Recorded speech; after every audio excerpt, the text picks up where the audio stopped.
leadership féminin en République démocratique du Congo, on en parle de plus en plus et dans tous les domaines.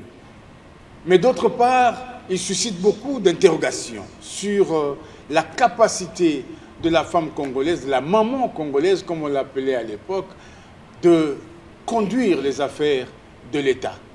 Nous allons en parler aujourd'hui avec notre invitée qui n'est personne d'autre que celle qu'on connaît déjà. On ne va pas la présenter, mais on va la présenter quand même pour respecter le protocole de cette émission.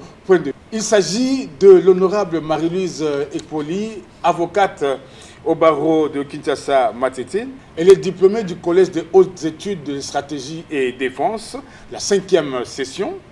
Elle est détentrice d'un master en cycle électoral obtenu à l'école de formation électorale d'Afrique centrale, la première promotion, il faut le souligner. Administratrice des entreprises, elle a été notamment administrateur délégué général adjoint à la SONAL, Société nationale des loteries. Elle est secrétaire générale honoraire du Front des indépendants pour la démocratie chrétienne, FIDEC en sigle, parti cher à l'honorable Fifi Masuka Saini. Point de vue, c'est tout de suite. Honorable, bonsoir. Bonsoir. Bonsoir et bienvenue à Point de vue. C'est la première fois. Oui, c'est la première fois. Mais encore, il faut le dire, ça fait très très longtemps qu'on vous a plus revu dans les médias. Ah, je suis là. En fait, c'est juste après les élections de décembre 2023 que je ne suis pas encore passé à la télé, c'est pour la première fois. Mais sinon, j'ai passé, je suis là. Nous allons parler avec vous du leadership féminin au Congo. Quand on dit ce mot-là, à quoi ça vous renvoie tout de suite? Ça me renvoie déjà à l'époque coloniale, déjà, et jusqu'à aujourd'hui, je n'ai pas plus de notre pays. Je n'ai pas d'ailleurs la participation de la femme. Et puis, en quoi la femme est capable. Et je vois tout ça. Aujourd'hui, là, on a vu aussi par rapport à nos institutions, les femmes qui se distinguent aussi dans les institutions tant nationales que provinciales. Et c'est pour cela que je suis là. Vous m'avez invité pour ça. Je vous ai invité parce que vous êtes aussi une leader. Merci beaucoup. On va dire que vous participez à ce leadership féminin en RDC. Mais je disais tout à l'heure que le leadership, quand on parle de leadership féminin au Congo, c'est vrai, on voit des femmes qui émergent, mais de tout le temps, on s'est toujours posé la question, est-ce que la femme est capable? Est-ce que la femme congolaise est à même de porter tout le poids de la République démocratique du Congo? Est-ce que la femme... je crois qu'ils font référence à beaucoup de pesanteurs socioculturels qui font que la femme soit toujours en arrière-plan. Est-ce que vous pensez que les gens ont raison aujourd'hui de s'interroger sur la capacité de la femme à conduire les affaires, quel que soit le domaine? Mais pourquoi s'interroger? Je me demande pourquoi s'interroger. Donc, la femme est capable en tout. Donc, de diriger ou gérer dans tous les domaines. Chez nous, on parle souvent, jusqu'aujourd'hui, pas souvent, jusqu'aujourd'hui, on parle de Kimpavita. Kimpavita qui a lutté contre l'esclavage. C'était une femme, même dans l'empire Tchokwe, chez les Lunda, qui se trouve dans les Katanga, Bandundu, dans le Kwilu et puis... même en Angola et en Zambie. Angola et Zambie. Oui. Donc, on trouve aussi la reine qui était là, c'était une femme. Oui, elle s'appelait Louéji. C'est elle vraiment qui a... C'est à elle qu'on doit aujourd'hui l'unité de ce peuple Lunda. Peuple Lunda. C'était une femme. C'était vraiment une femme. Donc, on a vu aussi ici chez nous, Madame Sophie Kanza. Oui.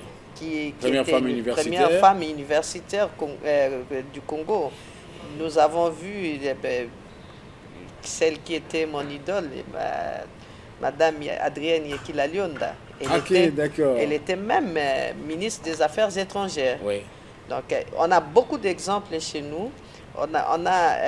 Maman Nzouzi Ambombo qui est encore vivante avec nous. Elle a géré les provinces Kinshasa et le Congo central. Donc aujourd'hui, quand on parle de Nzouzi Ambombo au Congo central, donc c'est de bons souvenirs. C'est une icône. C'est une icône dans le Congo central. Donc on peut pas s'en passer de la femme. Quand on voit aussi même l'économie de notre pays, d'ailleurs partout dans le monde, l'économie est tenue par une femme en informel. C'est par la femme. Et à l'époque, même jusqu'à aujourd'hui, quand vous allez dans nos villages, qui vont au champ, c'est qui cultivent, ce sont les femmes. Donc la femme est capable de beaucoup de choses. Et donc depuis la tradition. Depuis la tradition, on a vu Angela Merkel a dirigé l'Allemagne. Donc c'est. Mais bien avant elle, il y avait. Margaret Thatcher. Oui, Margaret Thatcher. Donc on a vu dans la femme est capable. Les problèmes chez nous, ce sont nos traditions. La femme subit le poids de nos traditions. Que la femme doit rester toujours à la cuisine, la femme ne doit pas hausser le ton devant les hommes. Ça, on confond la gestion en dehors du couple, en dehors de la famille. Parce que dans la famille, c'est le mari qui reste le chef de la famille. Oui. C'est lui qui est le chef. Alors maintenant, chez nous, nous confondons ça par rapport au travail, par rapport à ce que la femme peut faire ailleurs. On voit aujourd'hui dans des écoles, nous avons des filles et des garçons. J'ai beaucoup plus de filles.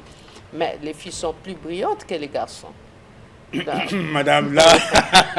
J'ai dit, j'ai beaucoup de filles, même dans les universités, dans les écoles, vous avez des filles et des garçons. De poser même la question aux enseignants.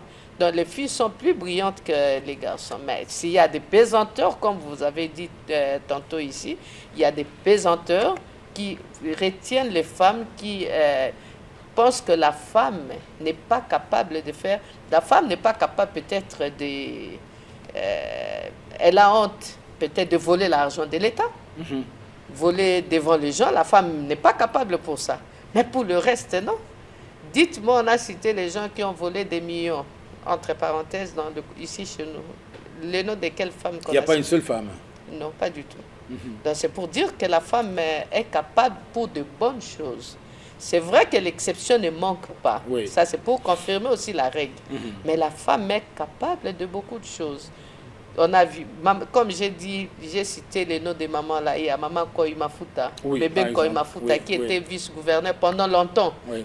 À l'époque du Zaïre, madame, on parlait de l'émancipation de la femme. Est-ce que vous pensez qu'à cette époque déjà, il y avait un élan, un vrai élan d'émancipation? Est-ce que vous pensez que dans les faits, on pouvait ressentir... Vous avez cité les noms de madame Ekela Lyonda, que j'appréciais beaucoup aussi, madame Koima Fouta. Vous avez cité maman Nzouzi Ambombo, que je suis encore jusqu'aujourd'hui, qui est encore assez forte et qui est un bon exemple. Qui font de bonnes analyses politiques aussi. Exact, qui est un exemple vraiment de leadership dont on peut parler.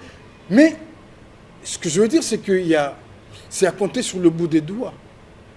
Non, en fait, là, ça dépend du contexte, de l'époque. À cette époque-là, c'est vrai, il y avait l'émancipation de la femme. En fait, le président Mobutu voulait aussi l'émergence de la femme. Mais il n'y avait pas aussi beaucoup de femmes. Il n'y avait pas aussi beaucoup de femmes. La même chose après... Ce qui manquait à son action, c'est les femmes à promouvoir. Il n'y en avait pas assez comme aujourd'hui. Les femmes qui ont plus étudié, parce que aussi avec l'avènement de la démocratie, on comprend maintenant le rôle de la femme.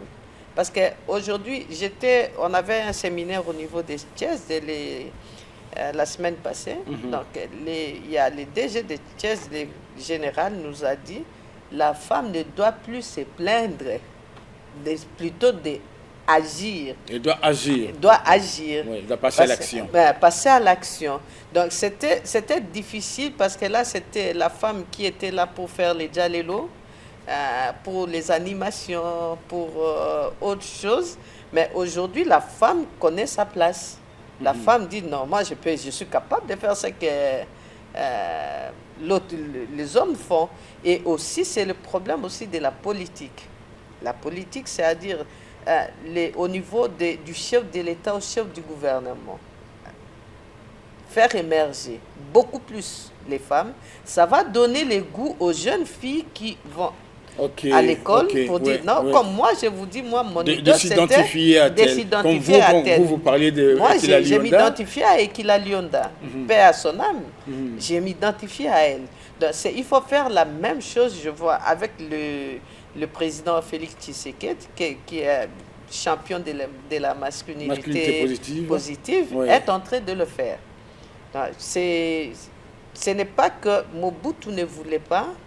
Mobutu ne voulait pas que la femme ait non. Mobutu voulait, mais il n'y avait pas plus d'ambitieuses. Les femmes qui avaient plus d'ambition, il n'y en avait pas.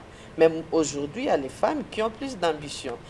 Pour l'ambition, ce n'est pas seulement être ministre, être DG, être député, être sénatrice ou quoi que ce soit, mais dans tous les domaines, dans les entreprises, dans l'administration publique, même chez vous ici à la RTNC, de partout.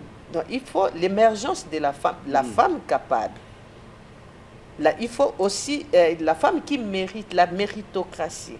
Donc, on ne peut pas, parce que c'est la femme, là aussi, ça, je le dis toujours, parce que je suis une femme, ça va me tomber du ciel comme ça, on me donne ça, ça, non. Il faut que je mérite ce qu'on va me donner. C'est ça.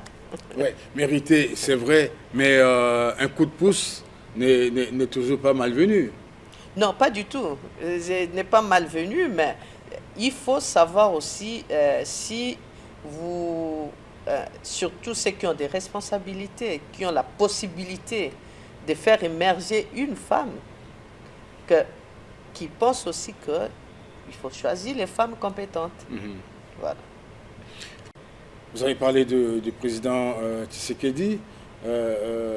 Le fait d'avoir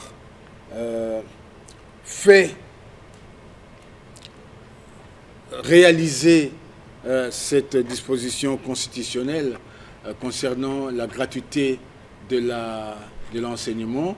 Est-ce que vous pensez que cela, à terme, peut être un bon levier pour la femme congolaise?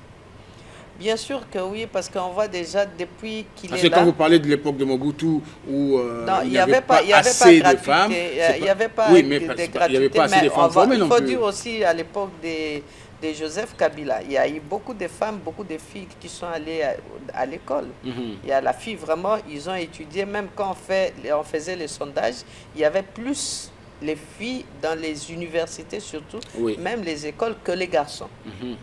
Seulement qu'elles n'arrivaient pas à la fin, à terme. D'accord. Faute peut-être de moyens, les parents n'ont pas de moyens. Pense entre la fille et les garçons, on peut faire financer les études du garçon et la fille attendre le mari. Voilà. Donc, la différence, c'était seulement celle-là. Mais avec la gratuité de l'enseignement, on voit que ça favorise beaucoup de filles d'aller à l'école et arriver à l'université. Il faut arriver aussi qu'au niveau des secondaires, des humanités, qu'on fasse comme ailleurs aussi. Il y a aussi la gratuité. Je crois que le président de la République l'a promis. Donc, comme il a promis, lui, il tient beaucoup à l'éducation des enfants. Je pense qu'il va le faire. Donc, au primaire, donc c'est réalisé. Maintenant, il faut qu'il réalise aussi pour les humanités comme ailleurs. Ailleurs, ce sont les privés. Si vous êtes dans le privé, vous payez quelque chose. Mais les écoles de l'État, c'est gratuit. Et seulement aux universités que ça coûte plus cher que chez nous. Oui. Là, vraiment, ça coûte plus cher que chez nous. Donc, il faut qu'il le fasse. Aujourd'hui, il a réalisé aussi pour la maternité, la gratuité dans la maternité. C'est une bonne chose parce que beaucoup de femmes, c'est anormal de perdre sa vie en donnant une nouvelle vie. Beaucoup de femmes mouraient comme ça, faute de moyens pour aller à l'hôpital, faute peut-être des transports, il n'a pas suivi la consultation prénatale pendant toute la période de grossesse. Pourtant, il pouvait avoir une complication, on pouvait bien avant. Détecter. Aujourd'hui, le chef de l'État a tenu à réaliser cette promesse. C'est une bonne chose. Nous remercions d'abord les chefs, bien que moi, j'aurais plus d'enfants. Donc, c'est déjà fini. Je suis déjà... Mais vos enfants bénéficieront de ça. Les enfants de vos petits-enfants, j'allais dire. Mes petits-enfants bénéficieront de ça. Et Donc, mes enfants ne sont plus à l'humanité, donc ils n'ont pas bénéficié de ça, mais mes petits-enfants et tout le monde aussi bénéficieront de ça. Oui. Donc, c'est vraiment une bonne chose. On a parlé des femmes qui se sont révélées fortes. On est parti de Kimpavita et toutes les autres. On a beaucoup d'exemples. Hein, il y a Maman Mouilou de Kimbangu. Et pourquoi pas? Quand on a arrêté Kimbangu, qui a tenu l'église? C'est elle qui a tenu l'église. C'est elle qui a tenu l'église, Maman Mouilou. C'est pour ça. À l'église kimbangiste, on célèbre Maman Mouilou. Voilà, elle occupe une place importante. Si n'était cette femme-là, l'église kimbangiste, c'est moi, et qu'on a arrêté Kimbangu. Exact, exact. Ça c'est vrai, Et on salue tous les kimbanguistes du monde entier, et sachant encore que le président leur a fait une grosse fleur de consacrer la journée du 6 avril, c'est le 6 avril. C'est le 6 avril. Voilà, ce sera une journée chômée, nous allons tous célébrer, on va tous se rappeler de Kimbangu, de Simon Kimbangu, et donc de Maman Mouilou. Oui. Voilà. Alors, on est passé par des femmes politiques de l'époque, vous avez cité certains noms, mais sur le plan économique, c'est vrai qu'on parle de la force économique de la femme. Dans l'informel, vous avez dit, la femme travaille beaucoup. Moi, je travaillais pour une banque de la place qui donne des fonds à des femmes. Et je vois des dames qui commencent tout petit. Je vois une dame qui vendait des oranges au coin de la rue, mais qui aujourd'hui est propriétaire d'une alimentation. C'est parce que, comme vous disiez tout à l'heure, la femme n'a pas la capacité de voler et de détourner. Et non, donc, elle a honte. Elle a honte de le faire. Alors, imaginez, maman telle a volé. Voilà. Et puis vos enfants voient maman Nabino Aïba qui à l'école, tel on a fait ceci. Donc, on peut tolérer ça pour un papa et non pour une maman. Non, j'ai dit, on ne peut pas tolérer aussi pour papa, mais les hommes, deux fois, s'en foutent. Hein. Non, c'est ça. C'est question de moralité et d'éthique. Donc, c'est pour ça qu'il faut que les chefs de l'État tiennent vraiment compte de ça. Pour le prochain gouvernement, même pour les entreprises, tout ça, il doit tenir compte. Pas il doit tenir compte, c'est ce que nous proposons, qu'ils tiennent compte de la moralité de celui qu'on va nommer et d'éthique aussi. Et avant de nommer, même si on propose des noms, il faut donner au service pour voir les fichiers de chacun. C'est ce qui ne se fait plus ici. Oui, à l'époque de Mobutu, c'était systématique. Oui. Donc, il faut voir les fichiers de chacun, parce qu'il y a de cela, vous allez voir ces histoires-là de sextapes, de ceci, cela. Et aujourd'hui, on a une femme à la tête du gouvernement.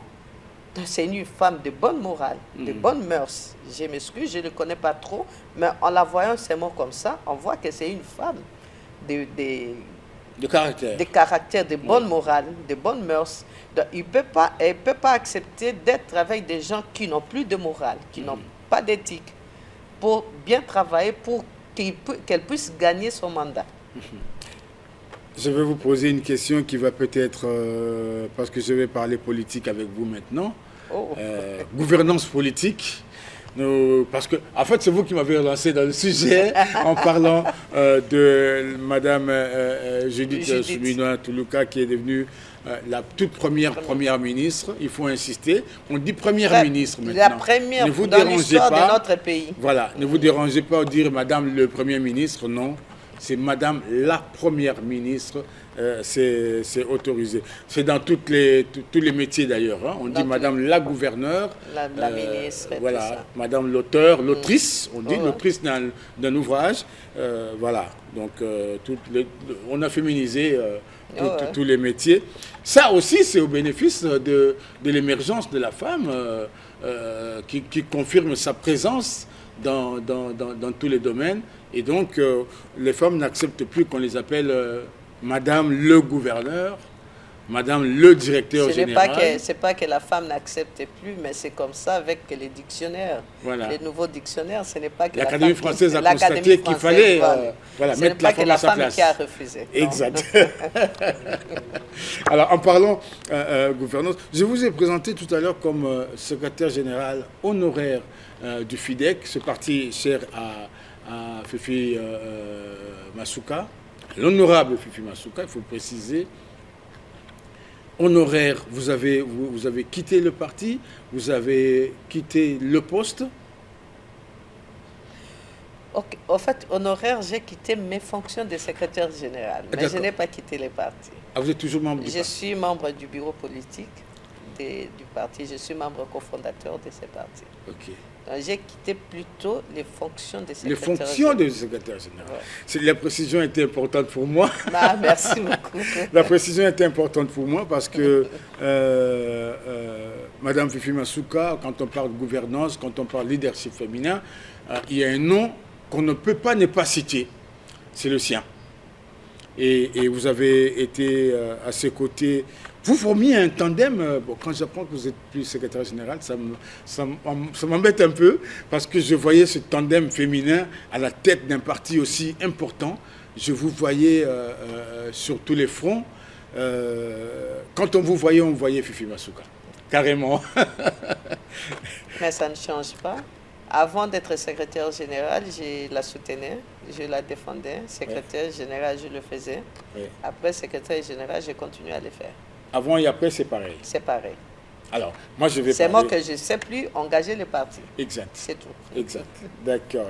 Mais en ce qui concerne la personne de Fifi Masuka, elle est chef, l'autorité morale de notre parti, l'initiatrice ou fondatrice vraiment de ce parti-là, dont je la respecte. On est toujours ensemble. Oui, non, parce que en parlant leadership politique, moi, je disais tout à l'heure que c'est un nom qu'on ne peut pas ne pas citer aujourd'hui. Quand on voit ce qu'elle a réalisé dans la province du Lualaba, il y a des jours où on se pose la question, mais d'où elle sort cette dame? D'où elle sort? Mais vous qui avez partagé sa vie, s'il faut ainsi dire, comment vous la présentez? Fifi Masuka, c'est une femme exceptionnelle. C'est vraiment une femme exceptionnelle, Fifi Masuka. Et elle sait ce qu'elle fait. Une femme qui a un grand cœur. Quand j'ai dit une femme, une maman, au vrai sens du mot, une maman, et qui aime son pays, qui aime sa province et qui aime tout le monde qui est à côté de lui, sans discrimination. Et elle est avec tout le monde. Moi, je suis de l'Équateur, de la Mongala précisément, mais je suis avec elle de l'Olade. Et ça ne date pas d'hier? Non, pas du tout. Ce ne sont pas des relations conjoncturelles. Non, pas du tout. C'est une sœur pour moi. Mais tout ce que je ne sais pas, c'est vrai que cette question qui revient toujours, d'où lui est venue, je sais qu'elle était déjà dans les affaires personnelles depuis longtemps, mais devenue gouverneur, vice-gouverneur et puis gouverneur du Lualaba, on a vu quelqu'un qui, allez, comme une extraterrestre, qui débarque là en fait, et qui change tout, en fait, qui transforme... Mais c'est Pepito, le destin de quelqu'un, il n'y a que Dieu qui connaît. Donc, on ne peut pas dire qu'elle sort de rien, tout ça, non.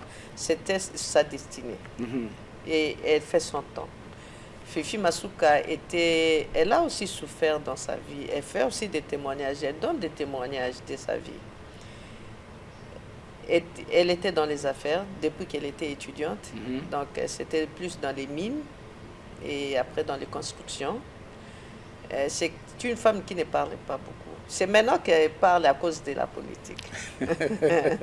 Il y a des gens qui disaient qu'ils avaient plus de maisons, tout ça, à Lubumbashi, mais à mon humble avis, je pense que c'est elle qui avait plus d'immeubles à Lubumbashi que tous les restes. Ah oui? Ah oui, à l'époque. avant même de devenir député national. D'ailleurs, quand le vice-président Jean-Pierre Bemba est allé à Lubumbashi, les gouverneurs qui étaient là, Tchikez, vice-gouverneur Tchikez, Oui. qui avait loué, il n'y avait plus de place dans les hôtels, qui avait loué la maison une des villas, j'ai dit bien une des villas, de Fifi Masuka. Elle n'était pas là, elle était en vacances avec les enfants. Elle était en vacances parce que son mari était fonctionnaire international Ok. et à Budapest. Je me rappelle bien, à Budapest. Et ils étaient là-bas. On l'appelle que voilà, il n'y a pas de place. Si vous pouvez nous aider, votre villa. Alors il dit si c'est pour qui? Elle ne connaissait pas Jean-Pierre Bemba. Et on lui donne ça. Il dit bon, c'est bon. Elle l'envoie. Elle demande, parce que c'était passé par sa grande soeur qu'on appelle Dajane Poisson à Lubumbashi. Et c'était passé par elle. Elle appelle sa petite soeur pour dire voilà, il y a ça, ça, ça, ça. Elle dit bon, on fait comment? Vous pouvez donner la maison, mais qu'on loge l'argent dans mon compte à la banque. Et c'est ce qui fut fait. Voilà. Et puis, c'est Jean-Pierre Bemba, elle ne connaissait pas Jean-Pierre Bemba. Jean-Pierre Bemba non plus ne la connaissait. Et quand il fallait déposer des candidatures pour les élections de 2006, alors on a demandé d'aller la voir. Et c'était à l'époque honorable Denis Kachoba qui était allé la voir pour lui proposer ça. Alors, À l'époque, vous étiez au MLC. au MLC. Oui. Et on a demandé, elle a demandé aussi conseil aux aînés, parce qu'elle ne fait rien comme ça, sans pour autant demander avis, conseil, surtout aux aînés. Ils l'ont encouragé. Ok, il n'y a pas de problème, vous pouvez faire. C'est comme ça, elle a fait sa campagne, tout. Elle a fini, elle est passée. Et elle a continué jusqu'à aujourd'hui d'être quatre législatures maintenant, elle est toujours élue. Oui. 2 fois Lubumbashi, 2 fois Kolwezi. 2 fois à Kolwezi. Ouais. Voilà. Et là, elle va passer probablement, encore une fois, gouverneur. Oui, elle passera parce qu'elle n'était pas aussi gouverneure, elle était vice-gouverneure. Ok. Elle a assumé l'intérim pendant 2 ans, 2 ans et demi seulement. On a vu les réalisations des Lualaba. Aujourd'hui, on ne peut pas parler de la RDC sans parler du Lualaba. C'est parce que, encore une fois de plus, parce qu'il s'agit d'une femme. Une femme. Voilà. Elle a montré aux yeux du monde de quoi elle est capable, de quoi la femme est capable. C'est une fierté pour la femme congolaise. Aujourd'hui, là, elle sera maintenant gouverneure parce qu'elle est candidate. Elle sera gouverneure pour 5 ans.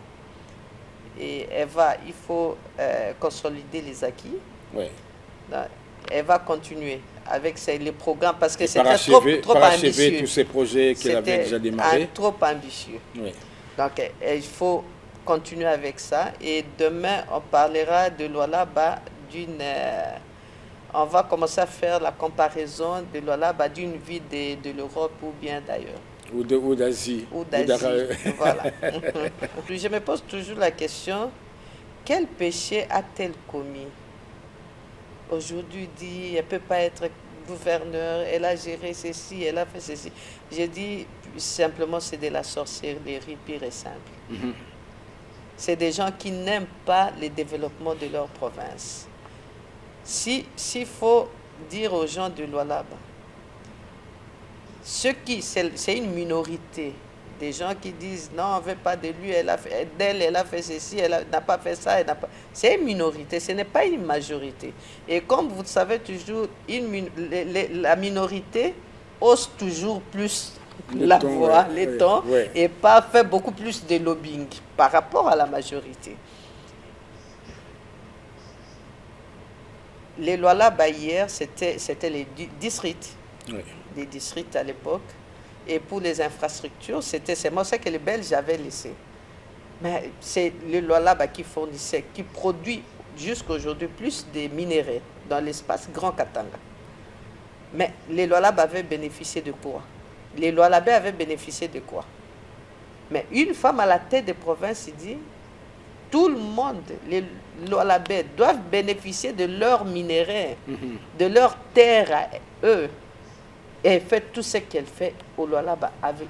Dites-moi qui a réalisé les projets du chef de l'État, la vision du chef de l'État a matérialisé plus que Fifi Masuka ici au Congo. Parmi les 26 gouverneurs qu'on avait avant les élections ici, avant les élections de décembre 2003. C'est qui? Je ne vois pas aucun gouverneur qui a matérialisé la vision du chef de l'État. Le chef de l'État a eu même à la féliciter publiquement. Voilà. Voilà. En fait, c'est ce qui a attiré aussi les ennemis. Je demanderai au chef de l'État de ne plus faire ça pour... sinon, cette fois-ci, on va la battre. En fait, c'est ça. Parce que nous, Congolais, nous n'aimons pas les éloges des autres. Si c'est pour moi, c'est bon. Mais si c'est pour vous, ce n'est pas bien. C'est ça avec nous, Congolais. Mais il y en a déjà beaucoup. Mais le fait déjà que le président, cette fois-ci, ait choisi de nommer une femme à la tête du gouvernement, ça a suscité aussi beaucoup d'interrogations.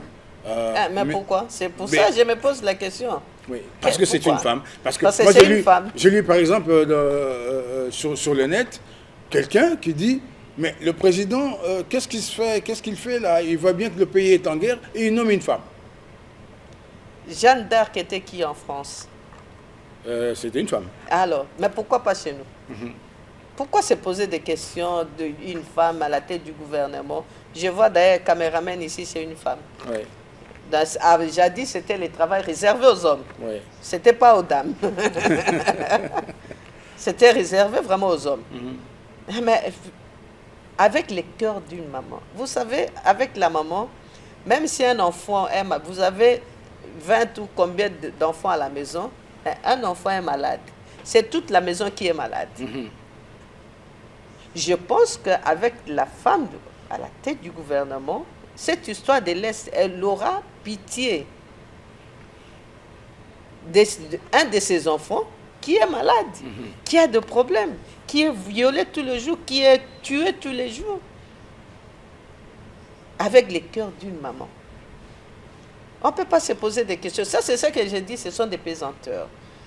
Nos traditions, la femme ne peut pas passer au devant de l'homme, non. Ça, c'est déjà révolu, cette époque-là. J'étais en train de dire, est-ce que le fait que le président les mise comme ça, sous le feu de la rampe, est-ce que cela ne va pas lui poser les mêmes problèmes que Fifi Masuka? Parce que déjà, j'ai suivi dernièrement, lors du briefing qu'organise le ministre Mouyaya, qui recevait ce jour-là Mme Eve Bazaïba, ministre de l'Environnement, et le docteur Roger Kamba, ministre de la Santé. Et Mme Eve Bazaïba soulevait aussi cet aspect-là.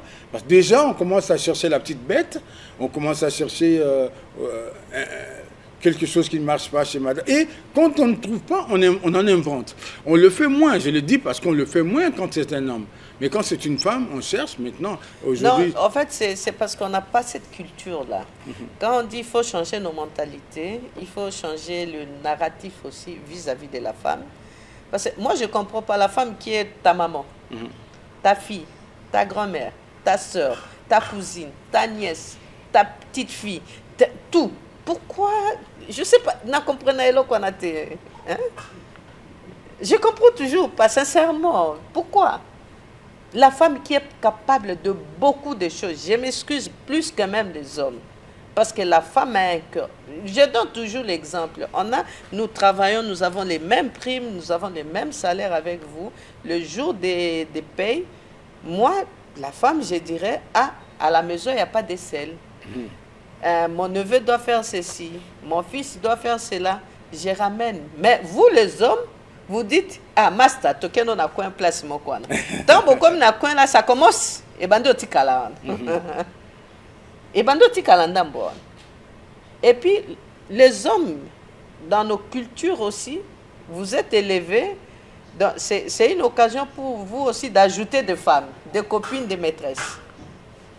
Tandis que la femme, c'est une femme mariée. Est-ce qu'elle va avoir des maîtres, hein, vous dites quoi, ou des copains? Non, c'est ça le mœurs moral que j'ai dit. Parce que les hommes pensent que c'est une fierté d'avoir autant de copines, autant des maîtresses, de bureaux, concubines, de bureaux. Ou de provinces. Mais la femme, non. Pourquoi on doit déjà penser qu'elle ne saura pas? Non, non. Il faut donner de la chance à la dame. On a vu, je reviens encore, c'est que Fifi Masuka a fait au Lualaba. Personne ne lui donnait aussi la chance au début. Okay. Personne alors. Même l'équipe avec laquelle elle était avant. Personne ne l'a donné la chance. Mais on a vu ce qu'elle a prouvé. On a vu ce qu'elle a fait. Donc, donnons aussi la chance à la première ministre. Et je pense qu'elle fera détournement. Il y a détourner. Tandis que l'homme, bofinga bosani na zuni ata koti prison lelo. Aibi ki akobima mbongo wana osela ngo makamususu. Non, arrêtons avec ces histoires. Madame Toulouka. Et puis il faut qu'on lui laisse aussi. Ça c'est au chef de l'État. Le chef de l'État doit permettre à la femme, à la première ministre d'être libre d'agir. Parce qu'il ne faut pas qu'il y ait de tout-puissants, les intouchables dans le gouvernement, que le Premier ministre ne peut pas, celui-ci ne peut pas respecter la Première ministre. Donc, il faut qu'on arrête avec ces histoires-là. Parce qu'on a vu, il y a des gens, si tel ministre, Premier ministre, au VPM, appelle tel ministre, tout ça. Il y en a beaucoup, hein, on voit dans le comportement, même dans les réseaux sociaux. Mais qu'on laisse quand même à cette femme-là, la Première ministre, mais libre de travailler et vous aurez les résultats. Ouais. Elle a déjà son avantage, tout son parcours voilà. Professionnel. Elle a un cursus. CV, elle a un cursus. Elle a un CV. Non. Alors les complexés, les hommes qui sont complexés ne vont pas laisser... je vous dis, hein, on verra, je reviendrai toujours ici. Ils ne vont pas laisser le Premier ministre travailler tranquillement. Mais elle va travailler. Ce que j'ai dit, je ne réduis pas la Première ministre au rang de gouverneur, mais ce qu'elle peut suivre, pour moi, l'exemple de Fifi Masuka au Lualaba. On a tout fait. On a dit 2 fois, mais elle tient. Et puis, elle travaille, continue. Ce n'est pas, on dit aujourd'hui, ceci, cela, elle arrête. Non, elle continue ce qu'elle faisait avant. C'est ça. On va dire alors bonne chance à Madame Soumina Toulouka. Et elle a déjà quand on a la confiance du chef de l'État, je crois que c'est une garantie. Mais c'est plutôt, c'est pas une garantie, c'est plutôt des problèmes maintenant. Ah oui. Vous savez, les éloges des présidents à Fifi Masuka, ça lui a créé des problèmes encore. Donc, maintenant, là, la confiance, Premier ministre, Atiana Moutoune qui a un problème, quand on a bandé Mibal. Ah, bah c'était. Non, bah c'est mingité. Parce que nous voulons l'émergence de la femme. Non, mais parce que là, vous me l'exception ne manque, j'ai dit toujours, l'exception ne manque pas. Comme au Lualaba, on connaît une femme qui combat aussi souvent Fifi Masuka. C'est la même chose. Elle aura aussi des femmes qui la combattront, mais elles seront pas nombreuses. Elles ne seront pas nombreuses. Donc c'est ce que je voulais dire. Si elle peut suivre l'exemple de Fifi Masuka, parce que gérer une province, c'est gérer toute une nation, un pays, mais en miniature. Oui. Ce sont les mêmes services. C'est ça. Non, mais c'est sur quoi je voulais rebondir, c'est par rapport aux élections, on dit toujours que les femmes ne votent pas pour les autres femmes et que toutes les voix des femmes vont vers les hommes. C'est pourquoi je vous disais tout à l'heure qu'elle n'aura pas toujours l'appui des femmes, même si, voilà, on voit à la télé les femmes qui se lèvent pour dire on va soutenir, mais en réalité, ce sont les femmes qui torpillent les actions féminines. Non, ça c'est faux, j'ai dit que c'est faux. C'est l'idée que les hommes ont sur les femmes. parce que c'est toujours les hommes qui viennent manipuler les femmes. C'est faux. Les élections, vous n'allez pas dire que les femmes n'ont pas été élues, beaucoup non, c'est toujours cette pesanteur-là. Donc l'homme congolais, la tradition congolaise, nos coutumes, qui attirent les femmes vers le bas. Pour revenir au leadership féminin, il y a eu beaucoup de femmes candidates aux élections. Mais c'est ce que j'ai dit, pesanteur, on est bien dit, femme nassée. Mais grâce à cette loi qui faisait que une partie... En fait, la plupart des présidents des partis politiques ont préféré mettre les femmes pour ne pas payer les cautions, pour ne pas payer les cautions, tout en sachant que les femmes là ne passeront pas. Tout en sachant que les femmes là ne passeront pas. Pourquoi ils ne passeraient pas? Ah, parce que pour ces partis-là pensent que les femmes ne peuvent pas être sobaza ebele ba salela nini makasi bakoza na force makasi koleka yabango. Et donc il faut bloquer, il faut... Ah ouais. Donc il faut arrêter, il faut qu'il y ait des hommes genrés. Les hommes genrés, c'est dans la bouche, ils parlent mais pas dans des actes. Donc c'est ça. Il faut un quota vraiment pour les femmes. Honorable Marie-Louise Epoli, nous sommes à la fin de cette émission, point de vue. Mais est-ce que vous avez un tout dernier mot concernant le leadership féminin? Un vœu à exprimer? Non, en fait, c'est de ne pas baisser les bras, les femmes. La femme ne doit pas baisser les bras parce qu'on a eu échec aux élections, tout ça. Il y a beaucoup plus d'opportunités. Et toujours de lutter, d'agir pour revendiquer nos droits. Donc c'est ça. Et bonne chance à la Première ministre et à Fifi Masuka. Il n'y a plus rien à dire parce que nous savons déjà ce qu'elle fait, ce qu'elle fera. Et donc il y a beaucoup, il y a malam mingezo ya nasima. Mesdames, Messieurs, nous sommes à la fin. Nous vous disons merci de nous avoir suivis. Merci à vous, honorable Marie-Louise Epoli. Nous vous fixons rendez-vous pour un nouveau point de vue très prochainement. Au revoir.